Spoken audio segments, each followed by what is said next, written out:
প্রিয় ভাইরা আমার, হাতটা জোর করে বলে যদি পা ধরতে হয় ধরবো, আসেন। জীবনে বিশেষ করে 2টা পাপ আমরা কেউ করব না, ইনশাল্লাহ বলেন। আপনাদেরকে খুব কষ্ট হচ্ছে? 2টা পাপ জীবনে করবেন না, সবাইকে অঙ্গীকার করতে হবে আজকে। কয়টা?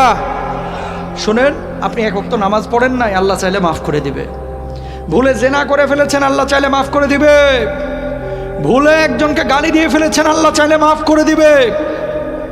ভুলে ফজরের নামাজে জাগতে পারেন নাই বা ইচ্ছে করে জাগেন না একদিন, আল্লাহ চাইলে মাফ করে দিবে। রোজা একটা করেন না, আল্লাহ চাইলে মাফ করে দিবে। 2টা গুনাহ এমন আছে যেটা আল্লাহ কখনো মাফ করবে না। কয়টা? 1 নাম্বার হচ্ছে বান্দার হক নষ্ট করা, 2 নাম্বার হচ্ছে শিরিক করা। প্রিয় ভাইরা আমার, কলিজার টুকরারা আমার, খবরদার ভাইয়ের সম্পদ হয়ে ভাইয়ের সম্পদ নষ্ট করেন না, ভাই হয়ে ভাইয়ের সম্পদ নষ্ট করেন না, ভাই হয়ে বোনের সম্পদ মেরে দিয়েন না, আরেকজনের হক নষ্ট করে আরেকজনের জমি দখল করেন না। আল্লাহর কসম করে বলে কিয়ামতের ময়দানে আপনি মাপ পাবেন না। বিশ্বনবী বসে আছেন এইভাবে, আল্লাহর নবীর কাছে একজন সাহাবীর লাশ আনা হলো। নবীজিকে বলা হলো, নবীজি তার জানাজার নামাজটা পড়ায় দেন। আল্লাহর নবী বললেন, না, তার জানাজার নামাজ আমি পড়াবো না। সাহাবীরা বললেন, নবীজি কেন তার জানাজার নামাজ আপনি পড়াবেন না? রাহমাতুল লিল আলামিন বিশ্বনবী সাল্লাল্লাহু আলাইহি ওয়াসাল্লাম বললেন, ওই ব্যক্তি ছিল ঋণগ্রস্ত, ঋণ পরিশোধ করে নাই, এই কারণে আমি নবী তার জানাজার নামাজ পড়াবো না। বলুন আল্লাহু আকবার। পা ধরা লাগলে ধরবো। আজকে একটা কথা বলে যাই, আপনারা অনেক মানুষ এখানে বসে আছেন যারা পৈতৃক ভিটার বোনের সম্পত্তিটা এখনো বুঝায় দেন নাই। অস্বীকার করতে পারবেন? বাপের বাড়ির সম্পদ যেটা বোনদের হক ছিল দেন নাই। আল্লাহর কসম করে বলি 36 বার উমরা করেও জান্নাতে যেতে পারবেন না। চ্যালেঞ্জ করলাম আপনাকে। আল্লাহ তাআলা বান্দার হক নষ্ট করলে এটা গুনাহ মাফ করবে না। ঘুষ দিয়ে চাকরি নিছেন, আছে না ঊর্ধ্বতন কর্মকর্তা 50 জনের থেকে 3 লাখ করে টাকা নিছে, ঘুষ দিয়ে চাকরি দিবে তাই 13 লাখ করে টাকা নিছে, চাকরি একটারও দেয়নি, মারা গেছে। আরেকজনের জমি দখল করে জাল দলিল করে নিজের নামে লিখে নিছে, আছে না? টাকা ঋণ নিছে 20,000, কয় 3 দিন পরে দেব, 3 দিন আর হয় না, টাকা তো দেয় না, উল্টা আরো ফাপড় নাই। কথা বলেন, আছে না নাই? কিয়ামতের ময়দানে এই শ্রেণীর মানুষ, এরা আবার নামাজও পড়ে, রোজাও করে, হজ্জও করে, যাকাতও দেয়। আল্লাহ তাআলা কিয়ামতের ময়দানে ফেরেশতাদেরকে বলবে, এদের আমলগুলো চেক করো তো। ফেরেশতারা তখন বলবে, আল্লাহ এই মানুষগুলো নামাজ পড়েছে, রোজা করেছে, হজ করেছে, যাকাত দিয়েছে, কিন্তু বান্দার হক নষ্ট করেছে। আল্লাহ কি ফয়সালা হবে? আল্লাহ রাব্বুল আলামিন তখন বলবে, ফেরেশতারা রে, ওদের যে আমলগুলো আছে আমলগুলো কেটে কেটে এখন পাওনাদারদের পাওনা মিটিয়ে দাও। যখন পাওনাদারদের পাওনা মিটিয়ে দেওয়া হবে, আমার আল্লাহ রাব্বুল আলামিন তখন ফেরেশতাদেরকে বলবে, এখন আমলের কি অবস্থা? ফেরেশতারা তখন বলবে, আল্লাহ এই মানুষগুলোর জান্নাতে যাওয়ার জন্য যথাযথ আর আমল নাই, আমলের পাল্লাটা শূন্য হয়ে গেছে। আল্লাহ রাব্বুল আলামিন তখন বলবে, যত বড় হাজি হোক নামাজি হোক, শিকলে বেঁধে বেঁধে এই মানুষগুলোকে জাহান্নামে নিক্ষেপ করো। বলুন নাউযুবিল্লাহ। একজন মানুষের গাছের ডাব চুরি করে খাইছেন, আম চুরি করে খেয়েছেন, আরেকজনের হক নষ্ট করেছেন, করেন না ভাই? আরে কয়দিনের দুনিয়া?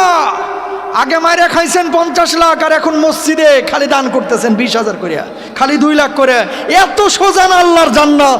তোমার জন্য মসজিদে দানের চাইতে যার হক নষ্ট করেছো এর হক বুঝিয়ে দেওয়া আরো আগে বেশি জরুরি, ঠিক কিনা? তিতা লাগবে এই ওয়াজ।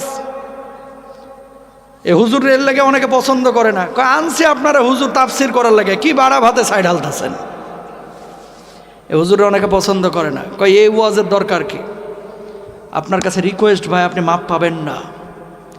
আপনি যত বড় মুফতি নিয়ে আসেন, হক মারার গুনাহ শুধু তওবা দিয়ে আল্লাহ মাফ করে। ও বাঁচতে কইতেছেন কেন?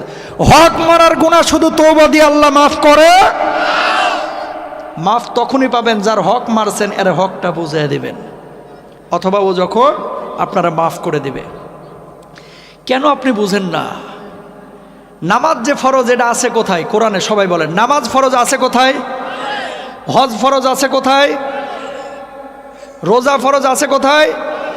নামাজ, রোজা, হজ, যাকাত যে কোরআন আল্লাহ ফরজ করেছে, বান্দার হক নষ্ট না করা, ওই আল্লাহ ওই কোরআনেই ফরজ করেছে। সুবহানাল্লাহ কোন। কিন্তু আমরা বুঝি না। আগে আকাম কুকাম হারাম টারাম সব খাইছে, এখন আইসা মনে করেন মসজিদের ছাদটা ঢালাই দিয়ে দিছে, আছে না? অস্বীকার করতে পারবেন বাংলাদেশে যত মসজিদ আছে না হলে 15 থেকে 20% মসজিদের কমিটির মধ্যে ভূত আছে, ভূত হয় সুদ খায় না হলে ঘুষ খায়, আছে না নাই? হুজুর এখন খায় না, আগে খাইছি। তো আগে যে খাইছেন ওটার খেসারত কিভাবে দিবেন? হক মারার গুনাহ তো আল্লাহ মাফ করবে না। তাহলে কি করতে হবে? যাদের হক নষ্ট করেছেন এদেরকে খুঁজে বাইর করে হকগুলো আগে বোঝাইতে হবে। বোনেরা বাপের বাড়ির সম্পদ চাইতে হলে কয়, কিরে জরিনার মা, বাপের বাড়ির সম্পদ নিতে হয় না, এই যে আসছিস যাচ্ছিস খাচ্ছিস বসছিস এটাই তো বালা, বাপের বাড়ির সম্পদ নিস না, আছে না? এদিকে বোনদের সম্পদ দেয় না, ওইদিকে প্রতি বছর উমরা করছে। তোমার উমরা মক্কা শরীফে দাফন হবে, বাংলাদেশে আর আনতে হবে না, জান্নাত এত সোজা না। হক বুঝাই দেবেন তো ইনশাল্লাহ? মনে রাখবেন, হারাম যেদিন থেকে খাবেন আরাম তুলে নেবে কে? এলাকায় ইমাম সাহেবের বেতন দেন 10,000, একটা রিক্সাওয়ালা অটোওয়ালা সিএনজিওয়ালা টাকা কামায় 15,000 20,000, কই ঘুমেতে কোনো ঝামেলা নাই ওদের, ট্যাবলেট খায় ঘুমানো লাগে না। আর গরুর গোশত ও মাশাল্লাহ 1 কেজি দিলে ওটাও হজম করে ফেলতে পারে। কুমিল্লার রসমালাই ও 1 বাটি খাইতে পারে, কোনো সমস্যা নাই। হারাম খাওয়া শুরু করবেন, ডাক্তার কইবে হাফ কাপের বেশি ভাত খাইতে পারবেন না। কথা কন না, রসমালাই খাবেন আপনি সম্ভবই না, কারণ নানাবিধ শরীরে অসুস্থতা দিয়ে দিবেন কে? জোরে বলেন কে? মানুষের অশান্তি হয় কেন জানেন? 5টা কারণে। কয়টা বলেন? কয়টা? জোরে বলেন কয়টা? এবং মুহাদ্দিসিনরা বলছেন এই 5 কারণে দেশের মধ্যে সমাজের মধ্যে দুর্ভিক্ষ আসে। আল্লাহু আকবার কর। সংক্ষেপে বলে দিই। 1 নম্বর, আল্লাহর নবী বিশ্বনবী সাল্লাল্লাহু আলাইহি ওয়াসাল্লাম বলছেন, লাম তাদহারিল ফাহিশাতু ফি কওমি কদ্দুন হাত্তা ইয়ালিনু বিহা ইল্লা ফাশা ফাহিমুত তাউন। কোন সমাজের মধ্যে যখন অশ্লীলতা বেড়ে যাবে, জেনা ব্যভিচার বেড়ে যাবে, ওই সমাজের মধ্যে নিত্য নতুন রোগ ঢুকায় দেবে। এমন রোগ আল্লাহ রাব্বুল আলামিন দিবেন যে রোগগুলো সম্পর্কে কোনো মানুষ কখনোই জানতো না। করোনা, কথা কন না কেন? এমন রোগ আল্লাহ রাব্বুল আলামিন দুনিয়ার বুকে দিয়ে দিবেন, আপনি মাজার ব্যথায় ঘুমাইতে পারতেছেন না, ডাক্তার রোগ ধরতে পারে না। বুকের ব্যথায় ঘুমাইতে পারেন না, ডাক্তার রোগ ধরতে পারবে না। অদৃশ্য নিত্য নতুন রোগকে আল্লাহ রাব্বুল আলামিন আপনার আমার ওপরে চাপায়া দিবেন যখন অশ্লীলতা বেড়ে যাবে। বলুন নাউযুবিল্লাহ। 2 নাম্বার, আল্লাহর নবী বলছেন, ওয়ালাম ইয়ানকুসুল মিকয়ানা ওয়াল মিজানা ইল্লা উখিযু বিসসিনিনা ওয়া শিদ্দাতিল মাউনাতি ওয়া জাওরি সুলতানি আলাইহিম। কেউ যখন মাপে কম দিবে, ওজনে কম দিয়ে হারাম উপার্জন করবে, মানুষকে যখন ঠকাবে, আল্লাহ রাব্বুল আলামিন ওই সমাজের উপরে দুর্ভিক্ষ দিবেন, ওই সমাজ থেকে শান্তি তুলে নেবেন। আর আল্লাহ রাব্বুল আলামিন ওই হারামখোরদের আরামকেও তুলে নেবেন। বলুন নাউযুবিল্লাহ। কয় নাম্বার গেল? 3 নাম্বার। ও কুমিল্লায় তো কেউ ওজনে কম টম দেয় না, আছে না ভাই? সব জায়গায় আছে ভালো মন্দ, ঠিক আছে। কিছু বিক্রেতা ক্রেতা আছে, যখন কিনে তখন পয় পয় করে হিসাব করে নেয়, আর যখন বেচে তখন কি করে? খালি 100 গ্রাম 150 গ্রাম মাইরা দেয়, আছে না নাই? 2 নাম্বার। 3 নাম্বার, ওয়ালাম ইয়ামনাউ যাকাতা আমওয়ালিহিম ইল্লা মুনিআল কাতরা মিনাস সামা। এদিকে তাকান, যখন যাকাত দেওয়া অস্বীকার করবেন, আকাশের বৃষ্টি বন্ধ করে দিবে কে? খেয়াল করছেন কিনা দেখেন, এই যে আপনার বর্ষাকালে বাংলাদেশে এখন কিন্তু পর্যাপ্ত বৃষ্টি নাই। শীতকালে বৃষ্টি হচ্ছে, গরমকালে গরম বেশি, শীতকালে শীত বেশি, মানে আবহাওয়ার কোনো সিস্টেমই নাই এখন। সৌদি আরবে বৃষ্টি হইতো না, এখন প্রচণ্ড বৃষ্টি হচ্ছে, শুনছেন না? আজকের নিউজ, আজকে ওমানে আইস পড়তেছে, আইস। নবীজির একটা হাদিস শুনেন, কিয়ামত তো আসলে বেশি দূরে না। লা তাকুমুস সাআহ হাত্তা তাউদা আরদুল আরবি মুরুজা ওয়া আনহারা। ততক্ষণ পর্যন্ত কিয়ামত হবে না যতক্ষণ পর্যন্ত গোটা আরব উপদ্বীপ সবুজ শ্যামল না হবে। এই আরব উপদ্বীপে, সৌদি আরবে, কাতারে, বাহরাইনে, দুবাইয়ে, ওমানে নহর তৈরি না হবে ততক্ষণ পর্যন্ত কিয়ামত হবে না। বর্তমান সময়ে সৌদি আরবে আপনারা নিউজগুলো দেখেছেন, সৌদি আরব কিন্তু সবুজ শ্যামল হয়ে যাচ্ছে, ঠিক কিনা? ওমানে বৃষ্টি হচ্ছে, 6 দিন 7 দিন ওইদিকে বৃষ্টি হয়, বাংলাদেশে বৃষ্টি নাই। সরিষার ফুলে গোটা সৌদি আরব ছেয়ে গেছে, আলহামদুলিল্লাহ বলেন। আমি বলছি না যে কিয়ামত 2030 সাল বা 34 সালে হয়ে যাবে, কিন্তু কিয়ামতের আলামতগুলো একটা একটা করে প্রকাশ করে দিচ্ছেন আমার আল্লাহ সুবহানাহু ওয়া তাআলা। তো দেখেন, জাকাত দেওয়া যখন বন্ধ করবেন, আকাশের বৃষ্টি বন্ধ করে দিবেন কে? আল্লাহ। আকাশের বৃষ্টি যখন বন্ধ হয়ে যাবে তখন কিন্তু ফসলাদি আপনি কিন্তু সেচ কাজ করে পর্যাপ্ত উৎপাদন করতে পারবেন না। তখন সয়াবিনের দাম এমনি বেড়ে যাবে, চিনির দাম এমনি বেড়ে যাবে, চালের দাম এমনি বেড়ে যাবে। সুতরাং আকাশের বৃষ্টি যদি বাড়াইতে চান দুই কাজ করতে হবে। কয় কাজ? আরো জোরে, কয় কাজ? 1 নাম্বার বেশি বেশি জাকাত দিতে হবে, 2 নাম্বার বেশি বেশি ইস্তেগফার করতে হবে। সুবহানাল্লাহ কোন, আমার কথা না, কোরআনের কথা। আলহামদুলিল্লাহ কোন। তো যেখান থেকে কথা আসছিল যে দুর্ভিক্ষ, 3 নাম্বার গেল। 4 নাম্বার আল্লাহ রাসূল সাল্লাল্লাহু আলাইহি ওয়াসাল্লাম বলছেন ওয়ামা লাম তাহকুম আইম্মাতুহুম বিকিতাবিল্লাহ। 5 নাম্বার আল্লাহ রাসূল বলছেন ওয়ালাম ইয়ানকুদু আহাদাল্লাহি ওয়া আহাদা রাসূলি। আল্লাহর কিতাব অনুযায়ী যদি কেউ বিচার টিচার না করে, বিচার কার্য পরিচালনা না করে, আল্লাহ রাব্বুল আলামিন ওই জাতির উপরে গজব দিবে, দুর্ভিক্ষ দিবে, অশান্তি তৈরি করে দিবে। নাউজুবিল্লাহ বলেন। এরপরে বললাম আল্লাহর সাথে ওয়াদা ভঙ্গ যারা করবে। ওয়াদা ভঙ্গর মানেটা কি? আলোচনা কোথায় আছে একটু মাথায় রাখেন কিন্তু। অজামিনযোগ্য অপরাধ বলেছিলাম 2টা। কয়টা? 1 নাম্বার বান্দার হক নষ্ট করা, সেখান থেকে এই পয়েন্টগুলো বলে দিচ্ছি। আল্লাহ রাসূল সাল্লাল্লাহু আলাইহি ওয়াসাল্লাম বলছেন ওয়ালাম ইয়ানকুদু আহদাল্লাহি ওয়া আহদা রাসূলি। আল্লাহ রাসূলের সাথে যারা ওয়াদা ভঙ্গ করবে, আল্লাহ রাব্বুল আলামিন তাদের উপর অশান্তি, দুর্ভিক্ষ, গজব দিবেন। নাউজুবিল্লাহ কোন। মানুষ ওয়াদা ভঙ্গ করে কেমনে? মানুষ, আমরা তো জানি, আপনাকে একটা উদাহরণ দিলেই বুঝতে পারবেন। সাহাবীরা পর্যন্ত অনেক সময় রাসূল আকরাম সাল্লাল্লাহু আলাইহি ওয়াসাল্লামের বিপক্ষে গিয়ে মুনাফিক হয়ে জাহান্নামে গেছে। নাউজুবিল্লাহ বলেন। এমন একজন সাহাবী হচ্ছে সালাবা বিন হাতিব। এভাবে নবীজি বসে আছেন, নবীজি বসে আছেন, সাহাবী এসে বলতেছেন ওগো নবীজি একটু আল্লাহর কাছে দোয়া করে দেন না। কয় কি দোয়া করব? কয় আল্লাহ যেন আমার ধনী বানায় দেয়। কি বানায় দেয়? ধনী। কয় কেন, আমার জীবন কি তোমার পছন্দ হয় না? কয় আল্লাহ নবী পছন্দ হয়, তারপরে আমি শিল্পপতি হতে চাই, টাকাওয়ালা হতে চাই, পয়সাওয়ালা হতে চাই। আর যদি আল্লাহ আমারে পয়সা দেয়, আমি দুনিয়ায় শুধু আল্লাহর জন্য কাজ করব, দ্বীনের জন্য কাজ করব। এলাকায় কিছু গরিব মানুষ আছে যারা আল্লাহর কাছে এই ওয়াদা করে, আল্লাহ 2 কোটি টাকার মালিক বানায় দাও, দেখো না কয়টা মসজিদ বানাই। কথা বলেন না কেন? 13 বছর 14 বছর বাচ্চা হয় না। আল্লাহরে বলো আল্লাহ কোনো মতে একটা ছেলে দাও, আল্লাহ কোরআনের হাফেজ বানাম। ও কথা কয় না দেখি। পরপর 3টা মেয়ে হয়েছে, কয় আল্লাহ একটা ছেলে দাও, আল্লাহ একটা, দেখো না আমি কি করি।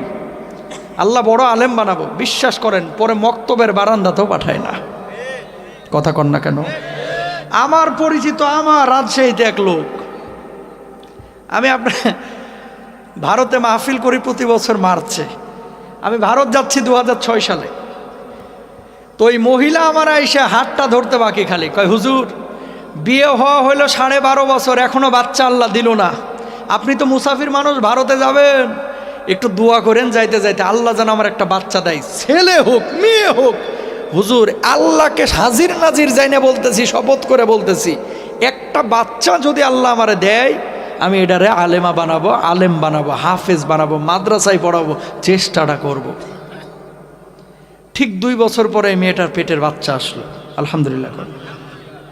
বিশ্বাস করেন আকিকাটা পর্যন্ত 2-3 বছর ঠিক মতো দেয় নাই। মাদ্রাসায় পড়ানো তো দূরের কথা, এখন হ্যারে বানাইছে মুমতাজের মতো। নাউজুবিল্লাহ কন।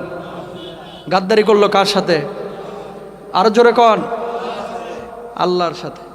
সালাবা বিন হাতিব নবীজির কাছে এসে বলছে আল্লাহ নবী একটু দোয়া করে দেন না। কারণ হ্যাঁ জানে আল্লাহ নবী দোয়া করলে বন্দুকের গুলি মিস হবে, কিন্তু নবীজির দোয়া মিস হবে। নবীজি বলছে আচ্ছা তোমার জন্য দোয়া করতে হবে, ঠিক আছে।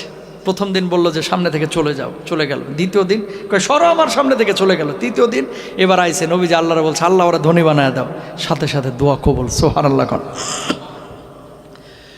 দোয়া যখন কবুল হয়ে গেছে, এবার উঠে বাচ্চা একটা দেয় না, বাচ্চা দেয় 2টা, ছাগলে বাচ্চা একটা দেয় না, বাচ্চা দেয় 2টা। 1 বছরের মধ্যে এত সম্পদ আল্লাহ রাব্বুল আলামিন বাড়ায় দিলেন। মদিনার বুকে সম্পদ রাখার জায়গা নাই, সম্পদ রাখার জায়গা নাই। যখন সম্পদ ছিল না 5 ওয়াক্ত নামাজ মসজিদে নববীতে এসে পড়তো, জুমার নামাজে বিশ্বনবীর সামনে এসে বসে থাকতো। এখন সম্পদ বেড়ে গেছে, এত সম্পদ বাড়ল, মদিনার বুকে আর জায়গা নাই তার সম্পদ রাখার জন্য। ইন্ডাস্ট্রিয়াল এরিয়ায় যাইতে হবে, দূরে চলে গেলেন। যাওয়ার পরে এখন এই উটের খামার করলেন, ছাগলের খামার করলেন। অনেক দিন হয়ে গেল, নবীজি ওই সাহাবীকে আর দেখতে পায় না। নবীজি বললেন, ও সাহাবীরা, সালাবা কই? সালাবা বিন হাতিবকে কেন আমি দেখি না? সাহাবীরা জবাব দিলেন, ইয়া রাসূলুল্লাহ,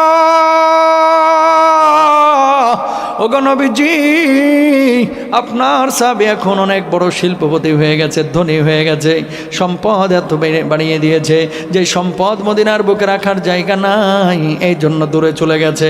আগে 5 ওয়াক্ত নামাজ মসজিদে নববীতে এসে পড়তো, এখন 5 ওয়াক্ত নামাজ তো পড়ার তার সময় নাই, 5 ওয়াক্ত নামাজে আসে না, আবার জুমার নামাজেও আসে না।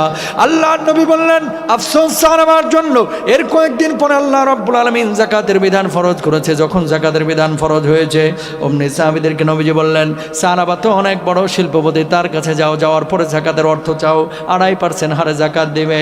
সাহাবার কাছে সাহাবীরা গেলেন, যাওয়ার পরে বললেন, সাহাবা, আল্লাহ রাব্বুল আলামিন যাকাত ফরজ করেছেন, তুমি তোমার অর্থ থেকে যাকাত প্রদান করো। সাহাবা জবাব দিলেন, মুসলমানদের মধ্যে কি আজকাল চাঁদাবাজি শুরু হয়েছে? ওমা নাউজুবিল্লাহ, বাড়িতে গিয়ে বললেন। আগে নবীজির কাছে দোয়া করতে বললো যে আমি দিনের জন্য অনেক কাজ করব। এখন যাকাতের বিধান ফরজ হওয়ার পরে সাহাবীরা গেছে, কয় মুসলমানরা এগুলো কি শুরু করলো? এগুলো তো অমুসলিমরা দিবে, আমি মুসলমান, আমার টাকা আমি আরেকজনের দিমু কা? আরো জোরে কর নাউজুবিল্লাহ। সাহাবীরা মনটা খারাপ করে বিশ্ব নবীর কাছে আসলেন। আসার পর বললেন, ইয়া রাসূলুল্লাহ, ও তো যাকাত দিতে অস্বীকার করেছে। নবীজির মনটা খারাপ হয়ে গেল। আমার জীবন দশায় খবরদার আর কখনো ওর কাছে যাকাতের টাকা চাইতে যাবা না। নাউজুবিল্লাহ কন। নবী যদি কারো উপরে অখুশি হয়, আমার আল্লাহ বুঝি খুশি হবেন নাকি? জিবরিল আমিনকে আল্লাহ তাআলা বলতেছে, সঙ্গে সঙ্গে আমার হাবিবের কাছে হাজির হয়ে যায়। একটা না, দুইটা না, 4টা আয়াত আল্লাহ রাব্বুল আলামিন এই মুনাফিককে কেন্দ্র করে নাজিল করে দিয়েছেন। নাউজুবিল্লাহ কন। জিবরিল আমিন আল্লাহর নবী বিশ্বনবী সাল্লাল্লাহু আলাইহি ওয়াসাল্লামের কাছে আসলেন। আসার পরে বললেন, ওয়া মিনহুম মান আহাদাল্লাহু লা ইন আতানা মিন ফাদলিহি লানাসাদ্দাকান্না ওয়া লানাকুনান্না মিনাস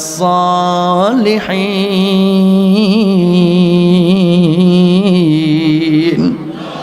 দুনিয়ার জিন্দগিতে এমন কিছু মানুষ আছে যারা আল্লাহর সাথে ওয়াদা ভঙ্গ করে। আল্লাহকে বলে, আল্লাহ সন্তান দাও, মাদ্রাসায় পড়াবো। আল্লাহ সন্তান দিল, এরপরে পড়া ইংলিশ মিডিয়ামে। আল্লাহকে বলে, আল্লাহ আমেরিকায় যদি গ্রিন কার্ড পায়, এলাকায় একটা মসজিদ বানায় দেব। খাল্লি বাল্লি আল্লাহরে তখন বুড়ি আঙ্গুলি দেখায়, কিসের মসজিদ বানানো, বরং চোখানা মত ফুর্তি করে। আল্লাহকে বলে, আল্লাহ আমার ছেলেটা যেন অমুক কলেজে চান্স পায়, আল্লাহ ছেলে যদি ক্যান্টনমেন্টে চান্স পায়, আল্লাহ ছেলে যদি বুয়েটে চান্স পায়, আল্লাহ ছেলে যদি মেডিকেলে চান্স পায়, আল্লাহ ছেলে যদি আমেরিকার ভিসা পায়, আল্লাহ তোমার ঘরে আমি 2 লক্ষ টাকা দান করব। ছেলের জন্য ভালো বিশ্ববিদ্যালয়ের ব্যবস্থা হইল। অমনি আল্লাহর সঙ্গে গাদ্দারি বেঈমানি করে, আল্লাহ তোমার মাল তুমি ব্যবস্থা করছো, আল্লাহ 2 লাখ টাকা দিয়ে তুমি করবা নাকি? নাউজুবিল্লাহ কন। আছে না এরকম মানুষ? বহুত আছে। আল্লাহর সাথে যারা ওয়াদা ভঙ্গ করবে, আল্লাহ তাদের উপর অশান্তি ঢেলে দেবেন। নাউজুবিল্লাহ কন।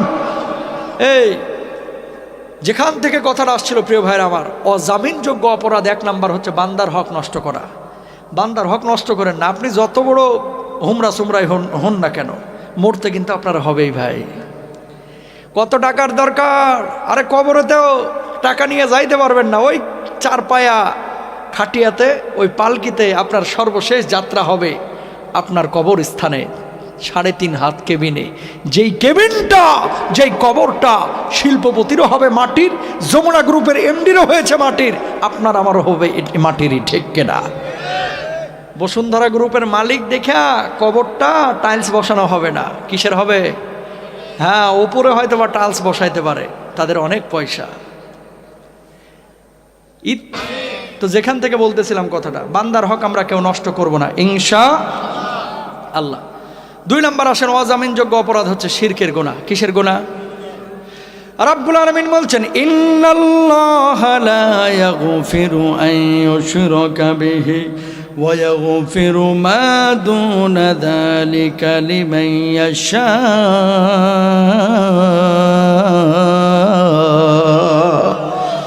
আল্লাহ রাব্বুল আলামিন শিরকের গুনাহ ক্ষমা করবে না। কিয়ামতের ময়দানে এক শ্রেণীর মানুষ উঠবে আল্লাহর আদালতে। এই মানুষগুলো হাস্যোজ্জ্বল চেহারা নিয়ে উঠবে। খুব মনোযোগ দিয়ে শুনেন, এই মানুষগুলো নামাজ পড়েছে, রোজা করেছে, হজ করেছে, যাকাত দিয়েছে, আবার শিরকও করেছে। এই মানুষগুলো চিন্তা করবে নামাজ রোজা তো করেছে, আজকে জান্নাতে আমি যাব। আল্লাহ রাব্বুল আলামিন ফেরেশতাদেরকে বলবে না, ও ফেরেশতা এদের আমলগুলো চেক করো। ফেরেশতারা তখন বলবে আল্লাহ এই মানুষগুলো নামাজ পড়েছে, রোজা করেছে, হজ করেছে, আবার শিরকও করেছে, আল্লাহ আমরা কি করব? আল্লাহ রাব্বুল আলামিন তখন বলবে এদেরকে জাহান্নামে নিক্ষেপ করো।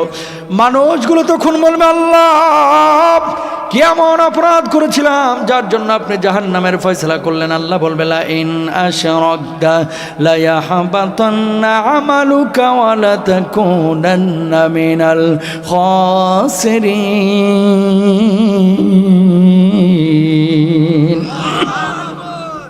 তুই যে শিরিক করেছিলি, শিরকের কারণে আমি আল্লাহ রাব্বুল আলামিন তোর একটা নামাজও কবুল করি নাই, একটা রোজাও কবুল করি নাই, একটা হজ্জও কবুল করে নাই, সমস্ত আমলগুলো নষ্ট হয়ে গেছে। নাউজুবিল্লাহ কন।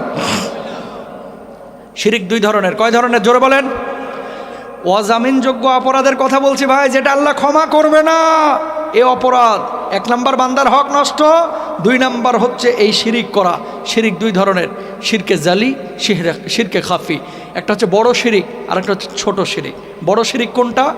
হিন্দুরা মূর্তি পূজা করে, এটা তাদের বিষয়। খেয়াল করেন, হিন্দুরা মূর্তি পূজা করে, এটা কিসের বিষয়? তাদের বিষয়।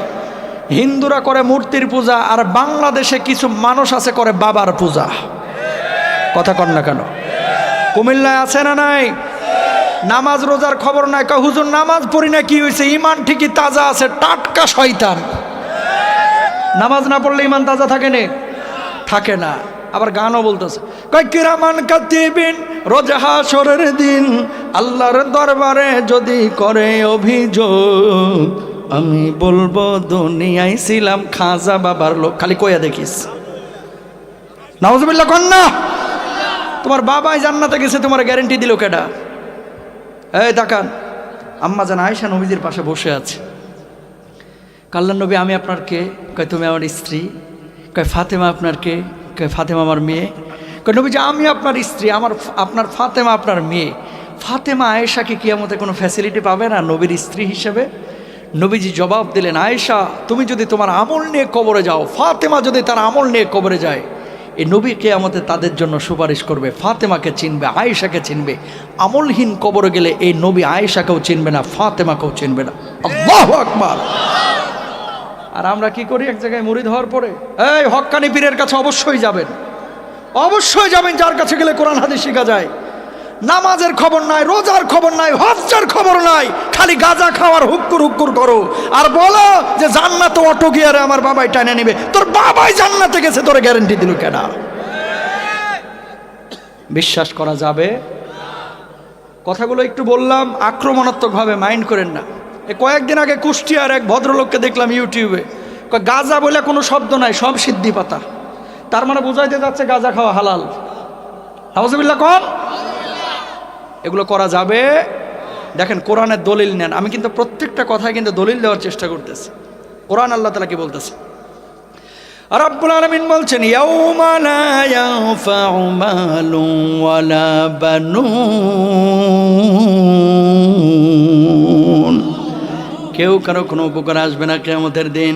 ইয়াউমা ইয়াফিরুল মারউ মিন আখিহি ওয়া উম্মিহি ওয়া আবিহি ওয়া সাহিবাতিহি ওয়া বানিহি লিকুল্লি ইমরিইম মিনহুম ইয়াউমা ইযিন শাআনুন ইউগনি।